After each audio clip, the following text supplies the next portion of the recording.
and share.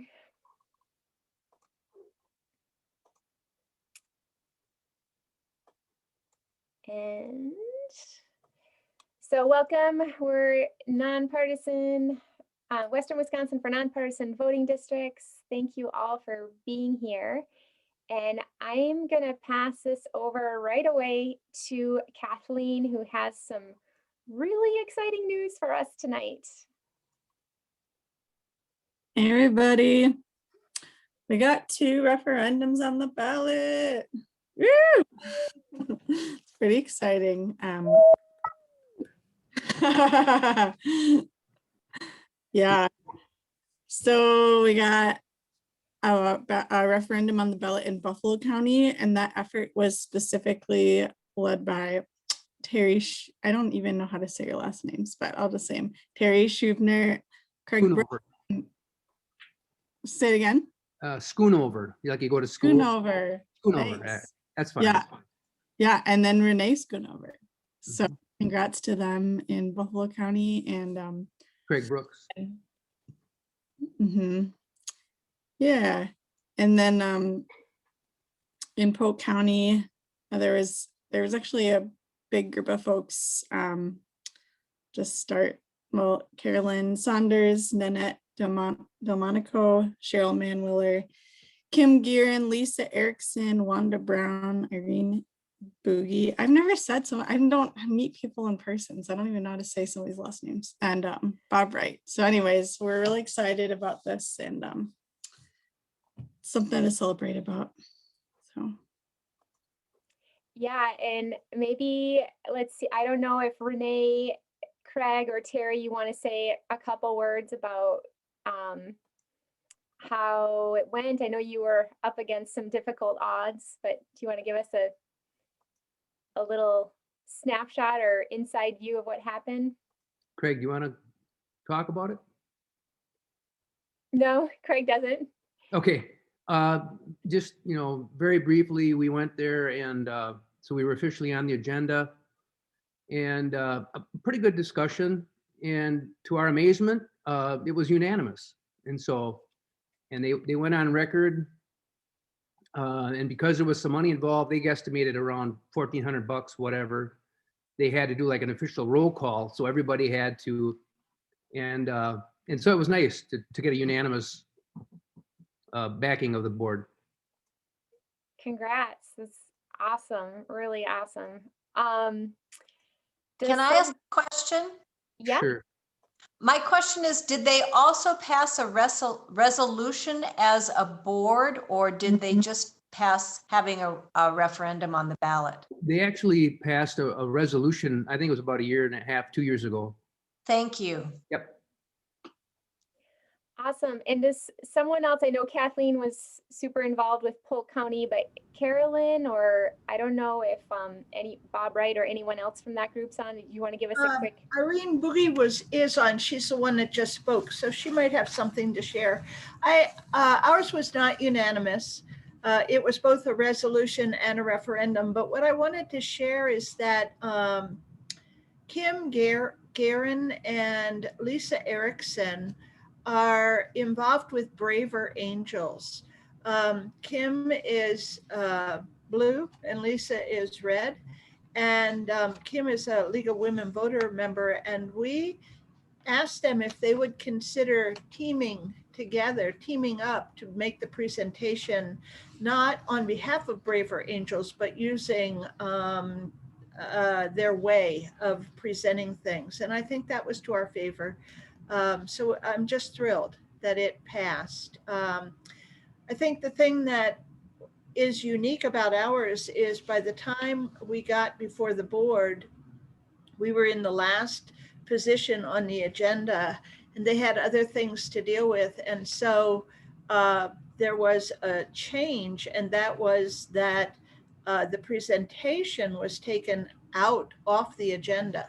And so we were very concerned about that, only to find out that we had done our homework and given them information and had worked with another committee, and they voted in favor of it even without our presentation. So it was pretty fun. Awesome. Well, I'm so excited about having these referendums. Our Western Wisconsin is turning so purple. And it's just really fantastic. And both of these teams started working on this in December, when some of us might have just been thinking about what delicious treats we were going to have over the holidays. But I know this is the fruits of lots of labor and lots of strategizing and thinking and putting things together. So really congratulations and thank you for this work to make our democracy stronger in Wisconsin. It's really wonderful. So congrats. All right, so and I'll just say a quick thank you to Kathleen too, who's been helping to coordinate between the teams and has done a really great job helping out with all of that. And I think Dan Milner and maybe some other people are on this call too that are working on getting the resolution in the resolution in Pepin County. So there's more work being done on this as well. All right, so tonight we actually have guest speaker Mel Barnes, who's from Law Forward. So we're going to be looking a little bit at what this getting fair maps will look like from a legal perspective. So a little bit different than what we've done so far, but I think we're all going to learn a lot. I'm excited to have her as our guest speaker. It's kind of same as usual. We'll hear from the teams. We'll get to talk with each other a little bit. We'll have Mel join us. Carlene may or may not join us today for statewide updates, but she's got her slides in there. So if she's not here, I'll cover them for her. And then we've got 3 exciting announcements at the end, and then we'll wrap it up. So many of you have encouraged me to make a timeline for what we're looking at this year. And so I took a stab at it. I might be able to simplify it in the future if this is too hard to follow, but I wanted to be sure to include the 4 areas that we're working on. So the People's Map Commission, legislative, legal, and then the referendum teams. And in a lot of these areas, the referendum team actually is awesome. We have a clear deadline, which is the election. The other teams are a little bit more blurry of exactly when things are going to happen. And so I put kind of triggers of what's going to make the next thing happen in yellow boxes, and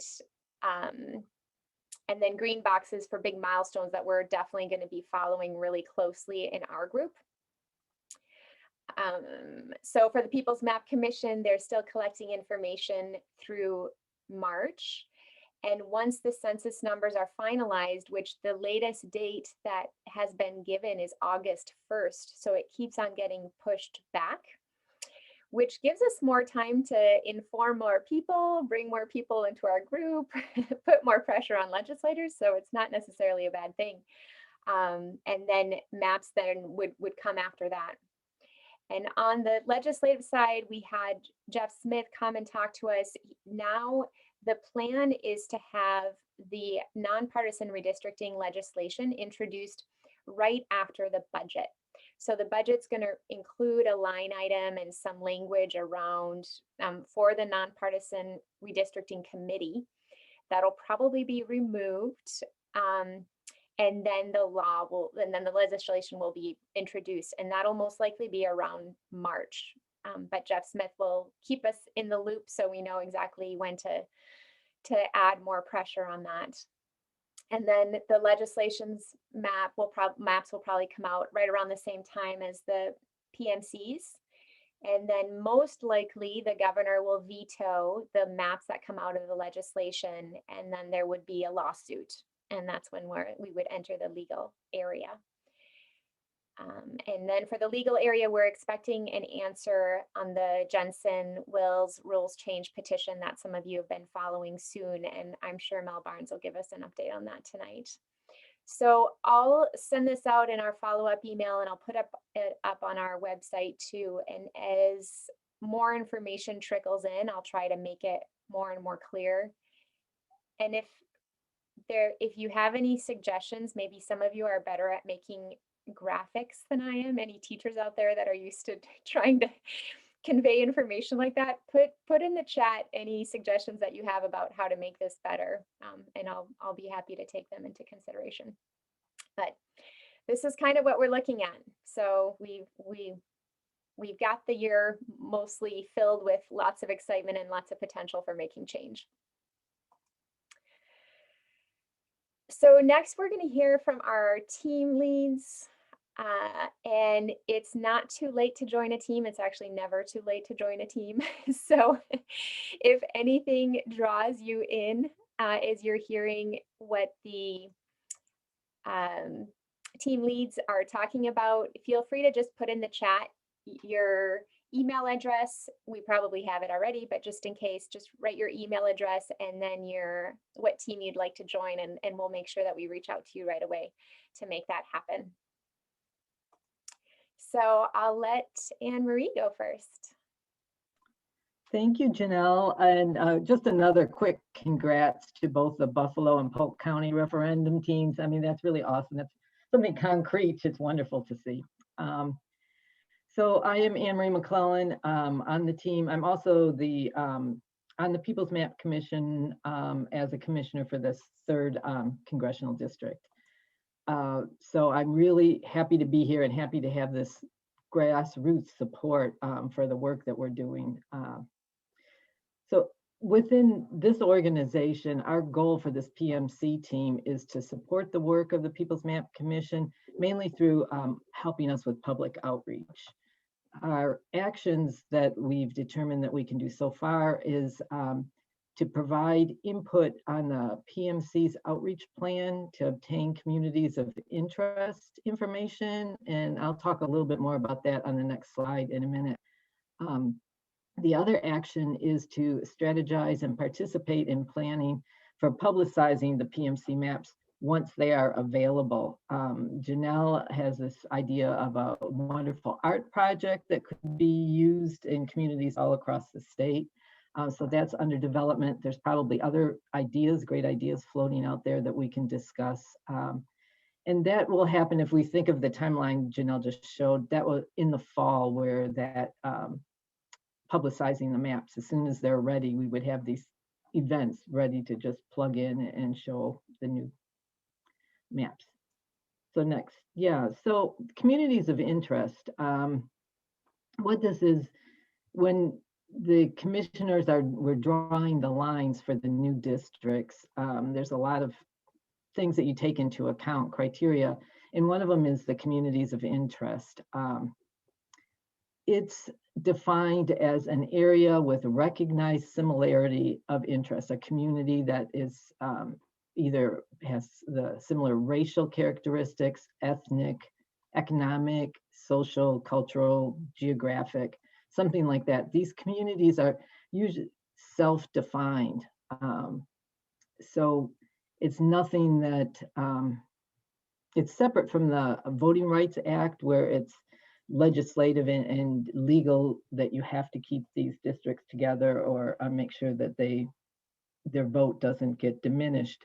This is just kind of advisory, and we would try to keep these groups together as much as possible when we start drawing the maps. So how do we obtain this information? Well, the commission now is starting to work with Moon Duchin from Tufts University. I don't know if any of you have had a chance to see her. She is amazingly smart mathematician and geographer. So she has a lab, and she's been working in redistricting for quite a while. And they have a mapping tool software. It's on the internet that you can go to www.districtr.org. And part of that system, you can actually draw districts starting with census blocks, and you can play with it yourself. The other section is to define communities of interest. So you go in and define in a block in text what a community of interest is. Say you might say it's the Red Cedar watershed. So you would type that in, and you would type in, why is it important? Why is it a community of interest? And give it some definition, and then you can go in and actually pick blocks and mark them and say this is where they might start up, you know, over by Chautauqua Lake Chautauqua and continue all the way down to wherever you think it ends. So you can do that for all sorts of different, communities. So they have a train the trainers session, Tufts does, that meets every Monday and Wednesday, that groups of anybody can sign up. So it's mainly learning how to use the software. So what the PMC would like to do is have people that know how to use that software maybe volunteer to go out into their communities, either via Zoom or maybe even something like this, and ask people pertinent questions to help them really think through a community of interest. So what we want is data that is really pretty thought through when we go to draw the maps.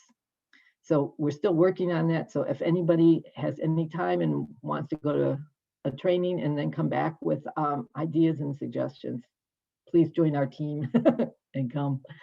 And lastly, the People's Map Commission, the Congressional District 7th hearing was the 28th. I'm sure lots of you, I saw on there, you were there. If you want to listen to it, there is the link. Thank you, Janelle. Katie Fahey, if you've seen Slay the Dragon, she was one of the speakers. She's a dynamic young woman. Michael Lee from the Bread and Justice Center discussed the Iowa plan for redistricting. We tried to get someone from Iowa to come and talk to us about the Iowa plan specifically, but no one had the availability. So Michael Lee, who's studied redistricting for a very long time, talked about the pluses and the minuses of it. So it's a really good thing to listen to. And Janelle, thank you so much for testifying. And Hans Brighton-Moser, who talked to our group a while ago. And then one of the commissioner for CD7, Jason Bisonette, he gave such a heartfelt description of what Congressional District 7 looked like. It's just kind of moving just to listen to his love for his area. And so the next meeting will be on February 11th. So feel free to tune in, and there's a URL there. Thank you.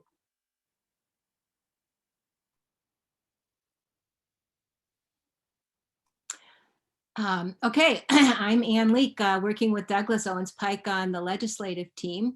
And what we are now focused on, as you can see, is obviously convincing legislators to vote for the Fair Map solution this year. And we have three branches that we're looking at to achieve this goal, which is just getting the word out more to people in Wisconsin about what the issue is. And then working on really finding an approach to legislators that's going to mean something, that's going to be impactful to them.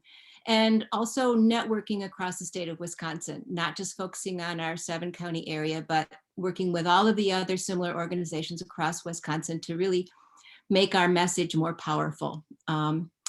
As was mentioned earlier, we are awaiting the Jensen proposal response before we know exactly what we need to do, and the People's Map Commission report, and of course the bill. So that's down the line, but we want to prep in anticipation of the results of these three things so that we're ready to go when these decisions are made. Next slide, Janelle. So we invite you to join us, and here's our action plan. We want to work on advocacy training for fair maps, and Douglas is going to talk a little bit about that briefly here because he's going to be in charge of that piece of it. Douglas? So one of the things that works in this realm is to get to know each other better. And that can be a one-to-one conversation with people that you know. It doesn't have to be a cold call like in deep canvassing, but this is to reach out to people who you already shown some interest in working on these issues. And so by getting to know one another better, we build relationships, and that seems to be about the best way to move forward. Okay, and we will try to plan to do some of that with some training. I myself definitely need advocacy training, so I'm looking forward to that. The other, number two, where I am really interested, I think we're really interested in networking across Wisconsin so that when we contact our legislators, it's, as I said, not just our 7-county area. We have the whole state working with all legislators at one time. So they feel the strength of the citizens of Wisconsin who really want this change. And that's something that we're going to continue to work on. And then we're still trying to think about what are the best communication channels to reach all the people in Wisconsin who we want to help us support this, and the best communication channels to reach the legislators. So that's something else we're brainstorming. We can use any ideas that you have. One thing that we're starting to work on is a presentation that can be given to various groups. One that's in the works right now is the Chamber of Commerce in River Falls. So it's just how can we most effectively reach the largest number of people? We're still working on figuring that out. And number 4, we want to contact the legislators. And this is not just to ask them to support fair maps, because that was tried in the fall before the election to reach out to our legislators and to get them to go on record for support or not support of the fair map solution. And we got nowhere with the Republican legislators, who unfortunately are the ones who won the election. So Janelle, the next slide. We're working on a plan somehow to get people in each of these districts who are willing to contact legislators, but with a discussion that will be meaningful to them. So we're hoping to identify issues in the legislators' particular areas that are meaningful and impactful to them, and show them how gerrymandering affects those important areas in their legislative districts and in what they're concerned about. So if you are in one of these districts, and I'm assuming everybody on this Zoom call is in one of these districts, and you would be willing to contact your legislator, we'd love to let you have you let Janelle know, but not now. We're working on the message. We're working on the approach to how we're going to try to contact these legislators in an impactful way. But we do need people to help. We do need people in each of these districts who will be willing to call these legislators, arrange a meeting, probably a Zoom meeting or a phone meeting, maybe by March an in-person meeting, and speak to them in a way that's going to be meaningful, which is what the message we're developing now. So please let Janelle know if you can help us in any of these areas. You know, another thing we're working on is Sarah Church put together a several-page frequently asked question document that's very thorough. And we're now in the process of distilling that down to more like a threefold sort of handout. And if any of you are interested in getting involved with that, we have another meeting coming up on Tuesday afternoon this coming week.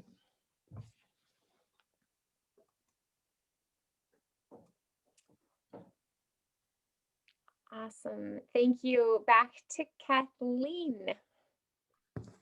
Hey, so I'm leading the referendum team, which technically is like referendum and resolution team. Like we said before, we have a referendum on the ballot in Polk and Buffalo counties, which we're really excited about. And then there's some folks in Pepin County that are working on getting a resolution passed. So there's not much more to update for me, except that we got the 2 referendums on the ballot. But you can still join our team if you want to. And that could be if you want to help with any publicity. We just want to get the most people knowing what gerrymandering is, and that the referendum is going to be on the ballot so they can vote yes. And we want to try to get a really large percentage of people voting yes, so we can have a big number we can show to our legislators.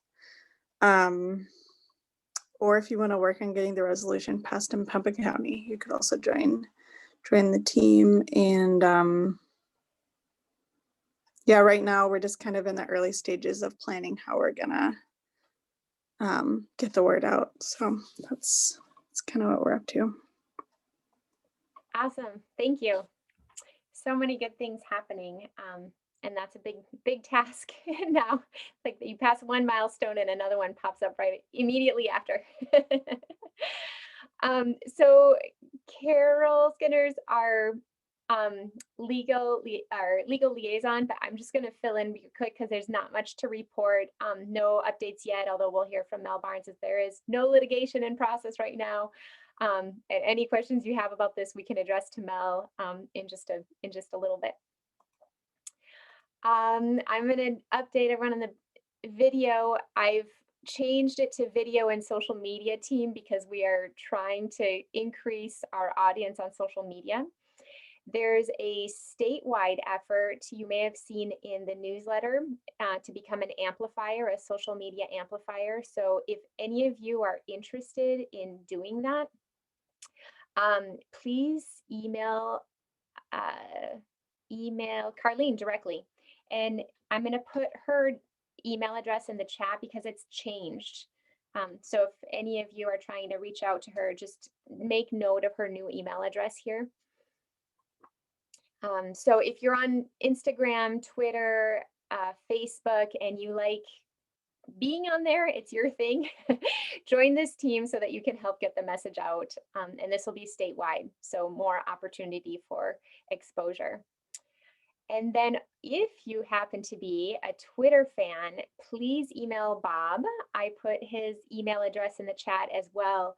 We have a sub-project to our video team called the Elbridge Project. And we've created some really fun videos, and all of that is available on the Elbridge Project.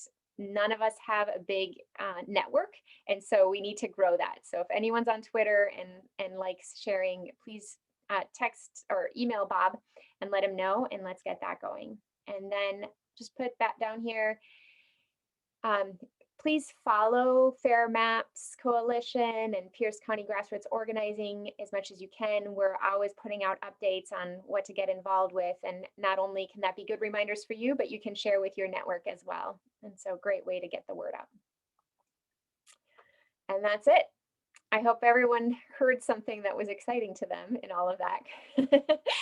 And I just want to lift up real quick all of the leaders that have stepped up to play a role on these teams, because I'm so impressed by the leadership that each and every one have made to have teams like this with great ambition.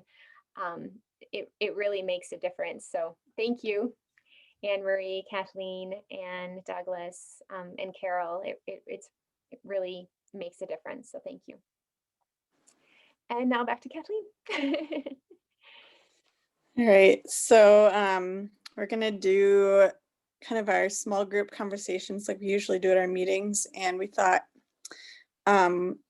since Anne Marie brought up about the communities of interest, and that's something that they talked quite a bit about at the last People's Maps Commission hearing, and we just thought it'd be a good thing to start thinking about, and also a way we could connect with each other about what's important to us. So Anne Marie kind of already said this, but I guess my definition is a little bit different, but a community of interest is a contiguous population which shares common social and economic interests that should be included within a single district for purposes of its effective and fair representation. This is the language that I got from California, and I guess it's pretty similar to Michigan as well.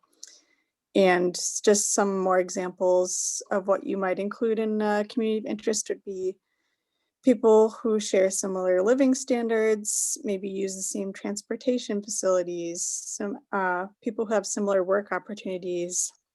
It could be an urban area, a rural area, an industrial area, or an agricultural area. You would not probably choose something like Vikings versus Packers fans, probably not that. And you definitely wouldn't include relationships with political parties or incumbents or political candidates. And I'll just add one really cool example that I liked hearing about that Michael Lee mentioned in his presentation at the People's Maps Commission hearing was that in California, one group of people that got together to create a community of interest and ask for their own district are folks who live in the foothills of LA, and they wanted their own district because forest fires were really important to them, but the way that the districts were drawn their voice was mixed in with a lot of folks in the city, and so nobody was really doing anything about wildfires, and so they made it their own district so then they could have more representation, actually do something about the issue. So we're just going to take 8 minutes and just talk about what are 1 to 3 communities of interest that maybe you would want prioritized in our legislative maps. Thanks. All right, I'll send that everyone out to the rooms now.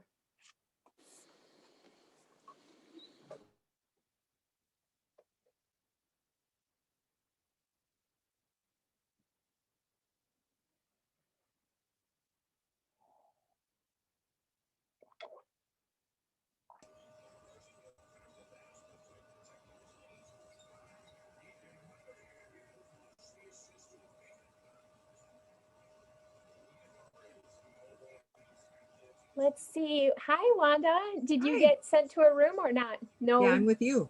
Oh, you're with me? Oh, great. Awesome. Excuse me. I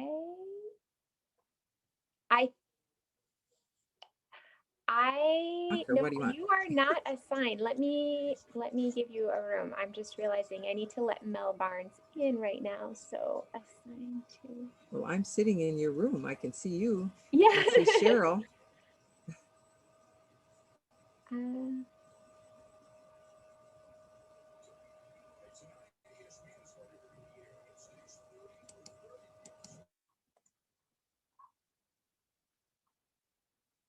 Great.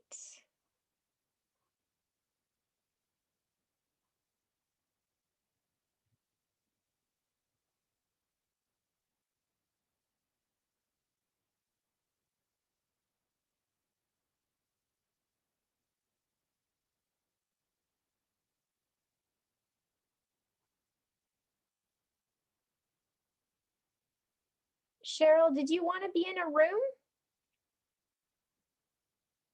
Oh, I think she's not here.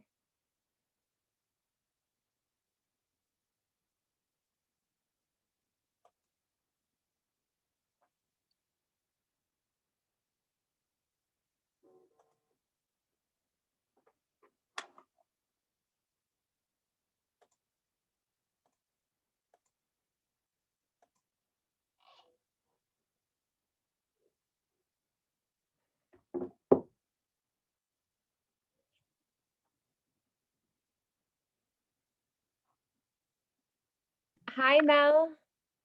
Sorry, were you in the waiting room for a while? Oh, no, just a couple minutes. I'm sorry. I missed you. Hi, Cheryl. Were you in the waiting room for a little bit?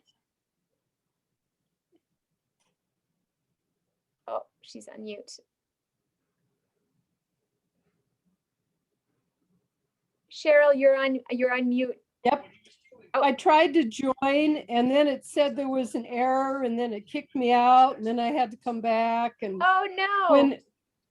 whenever there's bad weather, we sometimes have trouble with the internet since I've got a dish on the top of the roof. So, here I am. Okay, no worries. Let me try to send you back, and if it doesn't work, you'll just hang out with Mel and I for a bit, okay? Oh, I didn't realize I wasn't in a group. Yeah, here, Okay. let me send you to a group real quick. There we go. I think we'll see if that works. Okay, so I'm going to hit the word join and we'll see. Great.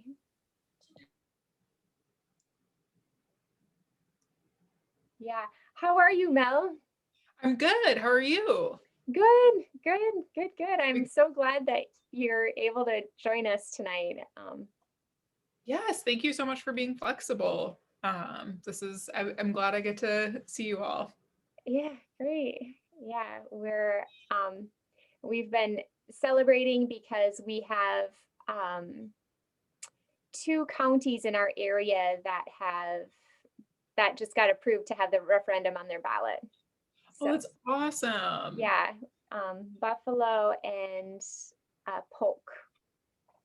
So Wow. it's kind of I feel like if we were in person, I wish we'd have like champagne and cake, but Yep. That seems appropriate. But we're not. So anyway, we do slides now, I guess. Well, congratulations. That's a lot of work and really, really exciting. Yeah. Well, I can't take any credit for any of it. The teams did a great job. So yeah. But yeah, glad to have you here. We'll have 25 minutes. So I think you mentioned you might have some opening remarks and then we can do Q&A. If that sounds Yeah. good still. Yeah, whatever works for you guys. I aim to please. Awesome. Yeah. The Will Jensen's rules change has already been mentioned twice tonight, so I'm guessing you'll get a question about that. Good. And then Carlene told me this morning that it seems like the census data is going to be not received till August 1st, I guess. Yeah, that's what I'm hearing too, like end of July. But it'll be interesting. I think they're going to do all of the states at once, which I guess makes sense since it's so delayed. But we'll see. I wonder if they get some of them ready first, if they'll move it up or not. Oh, interesting. Okay. Well, I hope it just gives us more time to get more people on board and fired up and ready. Yeah. So we'll see. Mhm. Maybe even by then we can do some actual events in person. That'd be nice. So yeah. So quick question. I know that we talked about this a little bit, but do you get the sense that people like really know what the Will Jensen petition is? Like, should I explain what it is before talking about? Maybe explain it briefly because we've tried addressing it before, but we always seem to get questions. So It's like a weird thing. So yeah, that's yeah. And our most recent question was around like someone thought the People's Map Commission hearing was the Will Jensen hearing. I mean, so I think, there's so many new concepts, I think, being thrown at people that sometimes, so I would, doesn't hurt to give an extra sentence or two in there to make sure that everyone's on board. We also have, I think, 3 new people here tonight, and I'm not sure who invited them or how they ended up here, but I don't know what their comfort level is either. I'll invite them to stay after the call in case they want to chat some more, but yeah, so yeah, we actually are going to do a little, I think we're going to have a monthly like Fair Maps 101 thing that we'll invite people to, because we're realizing people are joining our team, which is awesome. That's exactly what we want. But at the same time, it's hard to join like midway when everyone else has been thinking about this for 6 months and you're just starting. So I'm trying to be as careful as I can to make things as clear as possible to people. That's a really good idea though, doing like kind of a canned, conversation presentation for new people and just offering that all the time. That's a great way to not, make everyone relive everything while still bringing new people in.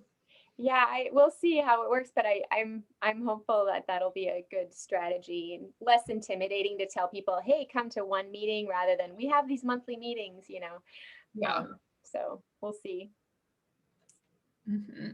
Cool. I'm going to close the meeting rooms in just like 30 seconds and then everyone will come back.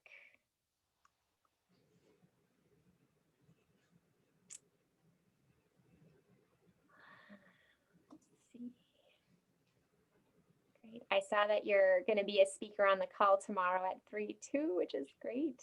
Yes. Oh yeah. You'll be hearing mostly the same spiel twice, but all good. All good. I'm looking forward to tomorrow. It feels nice to like be gathering with everyone, not as, fun as it would be in person, but I'm like, oh, look at all the people that are going to be on this. Like, that's great. Yeah, I agree. Yeah, that'll be good. Here we come, everyone.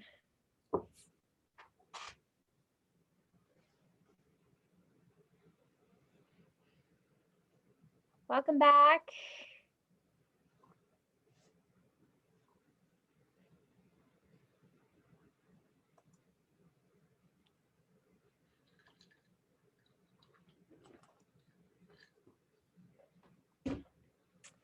So as you're joining, if you have anything on communities of interest that you'd like to share in the chat, Anne Marie and I will be reading that after the meeting. So if there's anything you want us to be sure to pay attention to in the People's Map Commission team or anything like that, just put a note in there.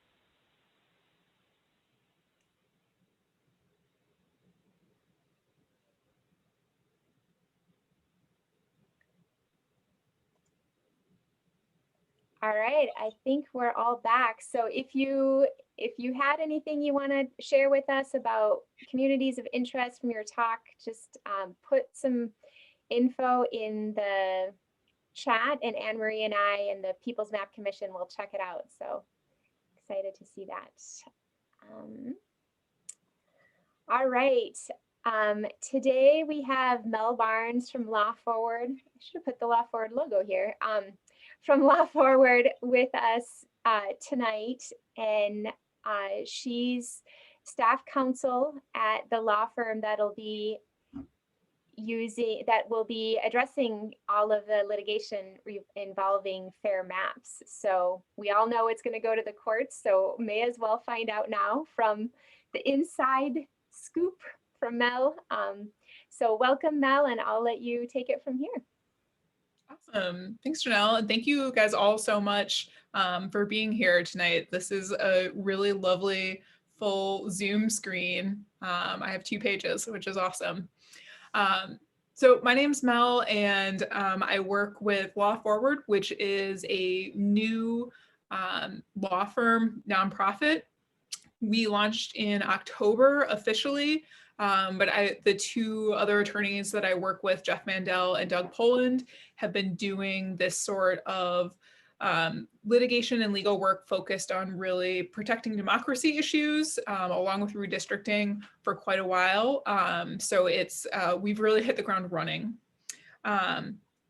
We are, as Janelle said, really our first big thing is going to be this focus on redistricting litigation. Our general mission is broader. We want to make sure that Wisconsin continues its progressive, proactive tradition of government by the people and for the people. Think fighting Bob will Follett, all of that.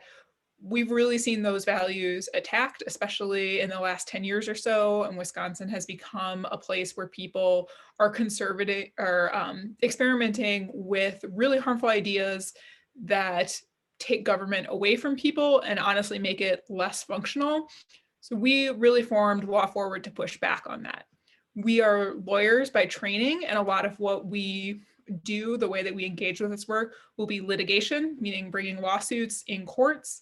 But we know that that isn't the only way to get the progress that we want. And if we only focus on that, we miss out on so many things. So we will be working really closely with grassroots groups across the state, including groups like you guys, to make sure that we are not just being singular and focusing on courts, but we are doing, the public education and the public partnership that makes these issues relevant for everyone, and brings the people's voice into these legal fights. So one of the most pressing topics, and certainly the first thing that we are working on, is redistricting. And as Janelle said, and I think all of you know, this is going to end up in court. It's not just because everything ends up in court lately, although it might feel that way with everything that's happened in Wisconsin, from the lame duck laws being litigated to all of the COVID challenges that we've seen at the state Supreme Court. But redistricting has ended up in the courts in one way or another, basically since the 1970s, when the Supreme Court decided that one person, one vote meant one person, one vote, and states had to redraw their districts to have equal population every 10 years. So since then, we've been fighting about it. There have been only a couple years where, like a couple decades, where there's been unified partisan control and there hasn't been a fight about it. But we know that that's not the case this time, and we will be in court. So this legal battle has kind of already started, and I think some of you are familiar with the WIL, Wisconsin Institute for Law and Liberty, Scott Jensen petition, which is a rule petition filed last summer in the Wisconsin State Supreme Court. If you have no idea what that means, don't worry, I will touch on it very, very quickly here. And it is a rulemaking petition, so it's not something that necessarily gets a ton of news coverage on any sort of topic. But we know that redistricting really matters, so it's an important petition. A rules petition was filed that basically asked the Supreme Court to change their rules, their internal rules as a court, for how they take cases and how they manage cases, how they hear evidence, who gets to argue before them, what that looks like. But this rule petition would change the rules only for redistricting litigation. So only for challenges to maps, which should be a red flag right there, right? If you're changing the rules, but only applying those rules to one thing, it's a good reason to be suspicious. This rules petition was filed basically at the last minute, on the eve of redistricting. It was put before the court in 2020, knowing that maps would get drawn in 2021 when we had the census data. And the proposed rules themselves are deeply concerning. So not just the fact that it's a last minute change, not just that it's specific to redistricting, but they really would cut out a lot of the legal process, a lot of the important work that courts do for taking evidence, weighing that evidence, getting the input that they need from experts, all would be cut out, entirely eliminated or really reduced by this process. The proposal also, if adopted, would mean that all state court litigation just goes straight to the state Supreme Court. Now, redistricting is an important issue, and it makes sense that the state Supreme Court would weigh in on challenges to maps, right? This is something that impacts people across the state. So we're not opposed at Law Forward, or most people in the legal community, to the Supreme Court hearing these challenges. The problem with the proposed rule, however, is that it would send these challenges straight to the Supreme Court, bypassing trial courts who actually do most of the work of taking evidence in the legal system, bypassing other appellate review, and basically just giving short change to this whole process that we know is really important. So Law Forward did a whole legal analysis on the problems with the rule. We worked with many groups, including with individuals that are on this phone call, to push back and to tell the court why we thought this was a bad rule, why it was a bad process for Wisconsin. So normally when you have a rules petition at the state Supreme Court, you get maybe, 5-10 public comments that are filed. There was another, rule change petition at the same time that was on a really important issue to lawyers, about students practicing law. And that got, I think, maybe a dozen comments. The redistricting rule petition got nearly 2,000 public comments. 2,000. I haven't been through every rule petition ever, but I'm pretty sure it's easily a record. And it really emphasizes how seriously people are taking this and how much people know that this is a really important issue, even though maps haven't been drawn yet. So thank you to everyone who's involved in that process. There was a public hearing. Some of you also joined and spoke to the court that day. Again, really awesome. We were pleasantly surprised by how seriously the justices were taking it, by the fact that they were asking questions, sounding skeptical of the rule. But we won't know what exactly they're going to do with that rule until they issue a public decision. Frustratingly, there's no timeline for when that has to happen. But I think we can assume that if they're going to adopt this rule, we'll know about it in the next couple of months, because redistricting litigation will happen very soon after. So even if the court declines to adopt this rule, we could still see litigation at the state Supreme Court. We could see people filing lawsuits asking the court to take original jurisdiction, which means to skip the trial court anyway. But there will be a lot of claims in a lot of courts filed, is honestly how this is going to go. So there will be honestly a lot of ways that people are engaging with these maps legally. and making sure that that process plays out in a way that is fair and really comprehensive is going to be a huge part of our work at Law Forward. So when does all this happen? Well, the Supreme Court will decide about their rule, kind of in the next coming months. But what is really going to trigger all of this redistricting getting underway is when the census data is delivered from the federal government. So that's supposed to be at the end of March. But as you all know, this has been a kind of unusual past 12 months here, and some things have been delayed. So the census data is one of those things, and we're likely not going to see census data in the states until July, maybe even the end of July. And once that data is released, states can start drawing new maps, and legal challenges to the new maps and to the old maps can begin. So one of the interesting things about the way that the law has developed in this area is we don't actually have to wait for the legislature to try to draw new maps, or for the People's Maps Commission, for that matter, to draw new maps. There could be a legal challenge filed immediately that basically says the old maps are unconstitutional because now we know that they don't respect equal population in different districts, which basically just means we will be fighting about this in court for probably a whole year, which is kind of a fast timeline as far as lawsuits go, but it'll be a really, really intense legal battle. And we know that we'll be in court no matter how the legislature decides to handle this, but what they do will be really important. So the state legislature is charged with drawing new maps under Wisconsin's Constitution. And that is something that, as you all know, could change. We could adopt a nonpartisan redistricting process, like many, many counties around the state have asked the legislature to do. But for this round, they are going to be drawing the maps, and that still leaves a lot of questions about what will happen. The Assembly could pass different maps than the Senate. They could be unable to agree, even though they're both dominated by Republicans. It's happened before. Or they could both agree, pass the same maps, and then the governor vetoes those maps because he thinks that they don't reflect the communities of interest in the state, as you all were just talking about. He thinks they're a partisan gerrymander, or really for a variety of reasons.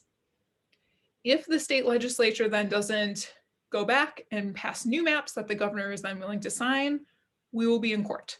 And the courts may consider a variety of plans. They may consider the plans that the legislature has drawn. They may consider the People's Maps Commission maps, if those are public at that time. They may consider submissions that different independent groups like nonprofits put together in the state. But the courts will be involved some way or another. The courts in general, usually this ends up in federal courts, they don't like to draw maps from scratch. They like to, take a proposal, take something that the political branches have done, and then rule on what parts of it are okay and constitutional and what parts aren't. That requires that they have something in front of them, which means we have to get to that point. So what sort of challenges can we bring in court to these maps? There are a lot of different issues.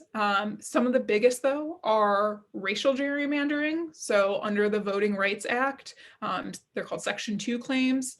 There are pretty specific rules about how states have to treat majority-minority communities. So places where you have a heavy concentration of minority populations.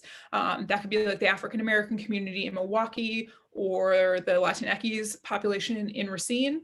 If there's a substantial number of a minority community there, and those folks tend to vote together, the federal Constitution has special protections for how they get treated when maps are drawn. I know that lots of you are interested in what happens with partisan gerrymandering. So what happens when the Republicans draw maps to favor Republicans, even when it splits up communities? What happens when Democrats draw maps to split up communities to benefit them? We call that partisan gerrymandering. There are a lot of ways of measuring it that I'm sure you guys have learned about. But one of the most recent developments in the law is that the US Supreme Court has said they're not going to intervene necessarily when there's a partisan gerrymander. So kind of even if you can prove that these maps were drawn to benefit one party or the other, they don't necessarily think it's their place to correct that.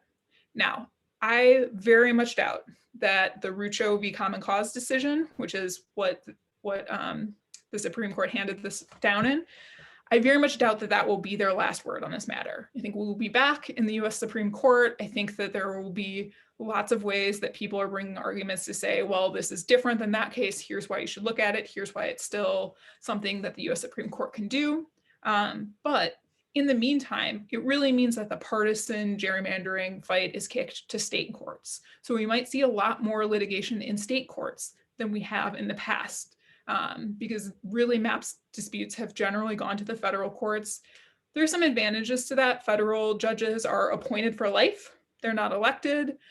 They're generally a little bit more accustomed to handling really fact-intense litigation, and they have special procedures for handling redistricting disputes because these things can have to be decided very quickly. So what they generally do is assign a panel of 3 judges to hear the evidence and rule instead of just starting with one judge.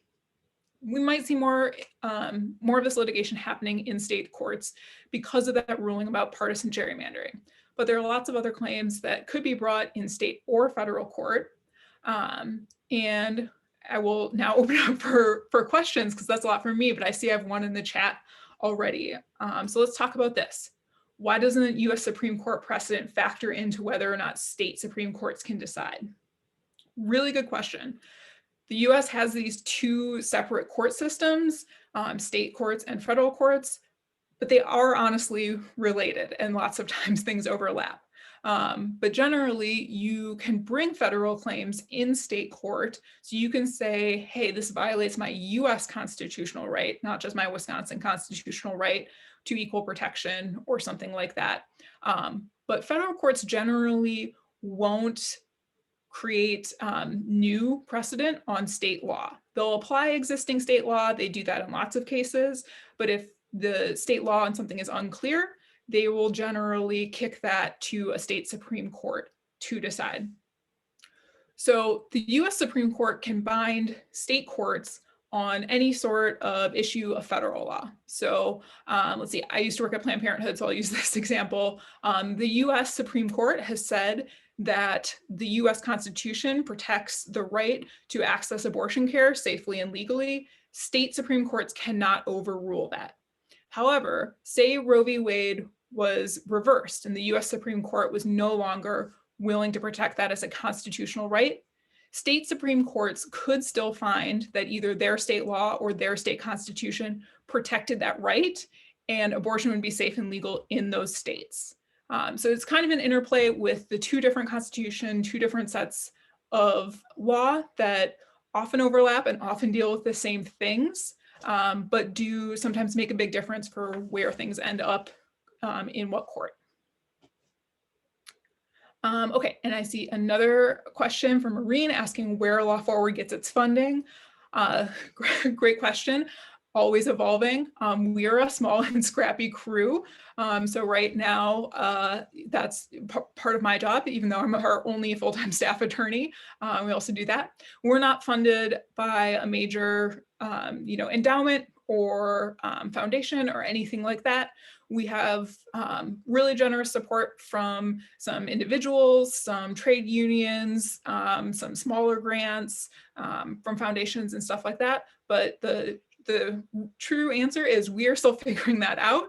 And if you would like to be part of our small grassroots fundraising efforts, I would very much welcome that. And you can do that at lawforward.org because we are honestly relying on people like you at this point to support this work.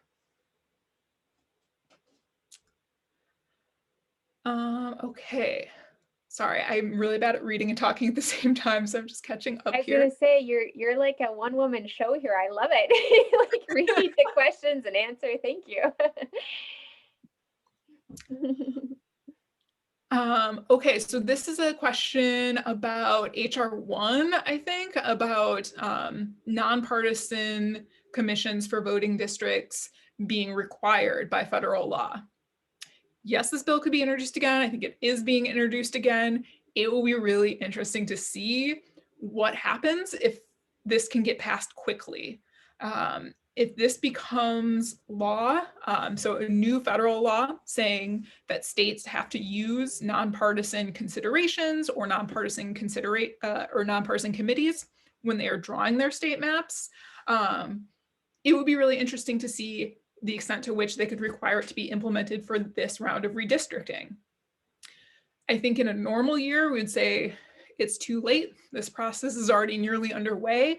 But if we're not getting census data until July, it does leave states some time to adopt new requirements and put those in place. I think that'll be a really interesting question. And while states are generally responsible for drawing their own district lines, the federal government can create requirements for how states do that. We talked about the Voting Rights Act in Section 2, which prohibits racial gerrymandering and makes sure that states respect communities with high minority populations. That's an example that's an example of a requirement by federal law. So they could do a similar thing requiring these districts across the state to be nonpartisan or to not use party registration, which we don't have in Wisconsin, or voting patterns, voting history along party lines to draw those districts.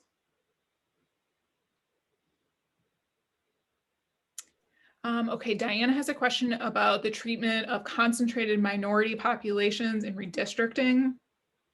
So yes, I will do my best to explain this, but please interrupt me if I'm not getting at your question.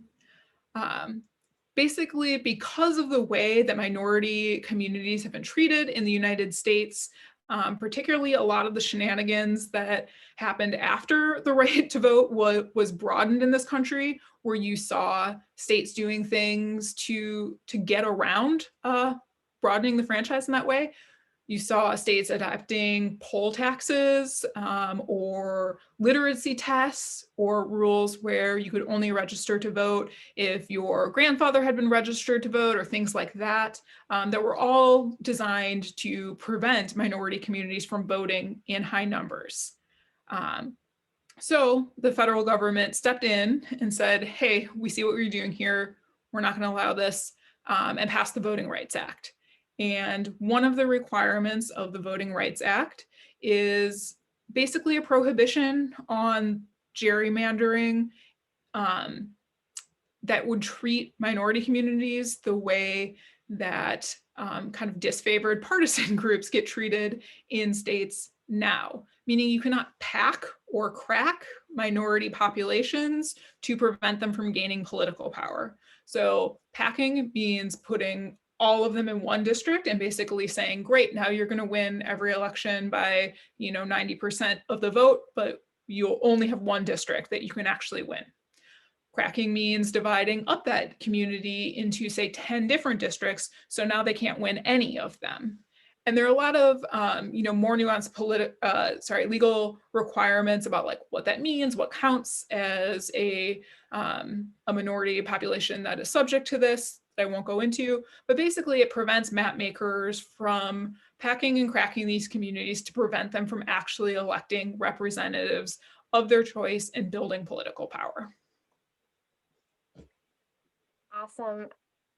This has worked out really well, because it's time to move on. And I was going to say, this timing is just perfect. So thank you so much, Mel, for this. I packed like 30 minutes of a lot of information. So thank you. And in a few minutes, I'll announce a meeting that's happening tomorrow too. So if this just whet your appetite to learn way, way, way more, you will have another opportunity tomorrow to dive in deeper. So thanks a lot, Mel. I hope we'll get to welcome you again at our meeting. And I wish you well. And thank you so much for the work that you're doing and the law firm. Thank you guys so much. I'm going to drop our website just in the chat. So please feel free to check it out if you want more information. We have a newsletter that goes out by email. So sign up if you want to stay in touch and learn about what happens next with the legal challenges to redistricting. Awesome. Thank you so much. And I know that Carol from our group is joining all the meetings from Law Forward and will be reporting back to us on a monthly basis. But I'm sure there'll be a lot of action and there'll be a lot of to talk about. So thank you so much, Mel.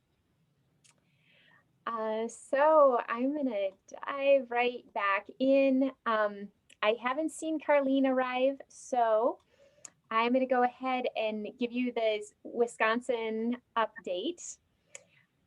First thing is exactly what I was just saying. So many of you probably got an email from Carlene about this. There's a statewide update from the Fair Maps Coalition tomorrow at 3 p.m. So if you would like to learn more about where things are at, hear from a lot of experts from the Fair Maps Coalition, go ahead and in the chat, I'm putting the link to register for this meeting. So if you haven't already, feel free to grab it out of there. And I'll also put it in the email follow-up that I'll send out tomorrow morning. So that's that. Also, as you know, the People's Maps hearings are continuing, as you heard from Anne Marie, and Carlene and the Fair Maps Coalition is continuing to support these hearings by ahead of each hearing from the People's Map Commission having a local panel of experts for that particular congressional district, and then also testimony training. So I'm going to put all of those links in the chat for you. So if you'd like to do any of that, the first congressional district panel is on February 1st. And it's always really fascinating to hear everyone who has a local opinion on that. So feel free to do that. And then if you haven't joined the testimony training yet, our hearings for the 3rd and the 7th congressional district have passed, but you can submit written comment at any time. So I encourage you that if you want to submit written comment, feel free to go to that testimony training and you'll get a good idea of what to include and how to word it and things like that. So that was the statewide update. Now I'm going to dive into what's coming next for us. So we really want to get as many people engaged and informed on this issue as possible, so that as these big milestones come up in March and August and September, there are a lot of people that are just ready to go. So here's a quote from Abraham Lincoln to remind us why this is so important. In this age, in this country, public sentiment is everything. With it, nothing can fail. Against it, nothing can succeed. Whoever molds public sentiment goes deeper than he who enacts statutes or pronounces judicial decisions. And I think we've seen this in our country in the last 4 years of how much public sentiment can change the way a lot of things go. And we want to capture this public sentiment for good and for having nonpartisan redistricting in Wisconsin. So a quick announcement that Diana Witcher, I don't know if you want to talk about this or I can cover it real quickly. Should I go ahead? You can go ahead, Janelle. Okay. So Western Wisconsin Votes is planning the Fair Maps Deep Canvassing events. And we'll have a storytelling workshop on February 15th or 17th. I'll let you know really soon. And then that'll be followed by a couple deep canvassing events, one probably on a Saturday and one on an evening and a weekday. And so keep your eyes open for that, because the storytelling workshop will be useful for deep canvassing, but just talking to people in general as well. And so that's coming up as a way that you'll be able to bring more people in and talk to people about this topic. We've also decided that the leadership team of WWNVD has found that more and more people are coming to our meetings, which we're so pleased about. Some people are interested in just learning more and having more understanding of what gerrymandering fair maps is all about. So we are going to start, if this works well, we'll do this maybe on a monthly basis, but we would like to invite people to come to a 1 hour long training on what gerrymandering is. It'll be probably a 20 to 30 minute presentation with a bunch of time for Q&A. And so this is a great event to invite your friends to, people that you know that are maybe interested, but don't want to commit to joining a monthly meeting. So I've put in the chat the link for registering for that, and also the Facebook event. So it'll be Tuesday, February 16th at 7 p.m. And if any of you want a quick refresher on what all is happening and what all we're talking about, I encourage you to join as well. And last but not least, there's a fantastic movie that was made in 2017, 2018 in Wisconsin called Can You Hear Us Now? That addresses the impact of gerrymandering on our state and how it's tying our hands for making change that we really, really need. And so we are organizing a screening of this film. It'll be free for a 3-day period, but if you want to get a jump start on it, you can check it out. It's available on Vimeo and Amazon. So for $5 right now, but we will be doing a screening and I'll let you know as soon as we have the dates, and that'll be followed by a panel discussion. So that's also coming right up. Any questions about that? I know I went through it really quickly.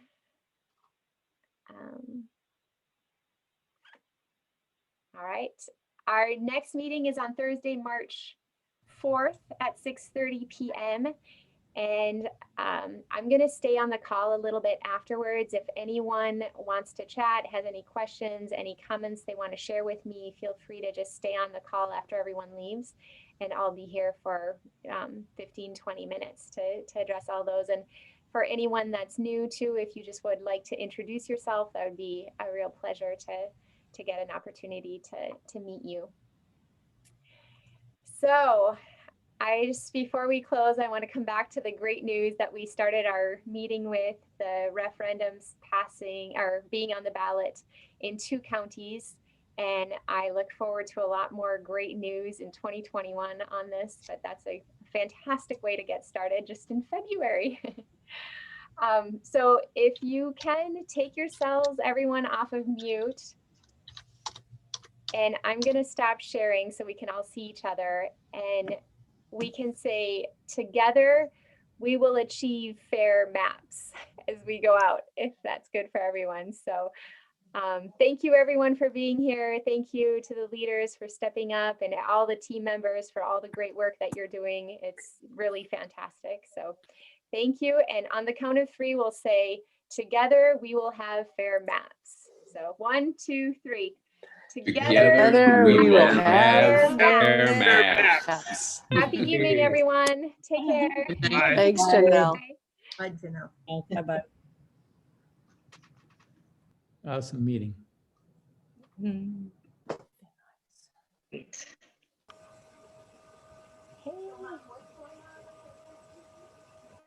Good job, Janelle. Any questions? Ellen, you look so different. I don't know what it is. No. It's a different computer.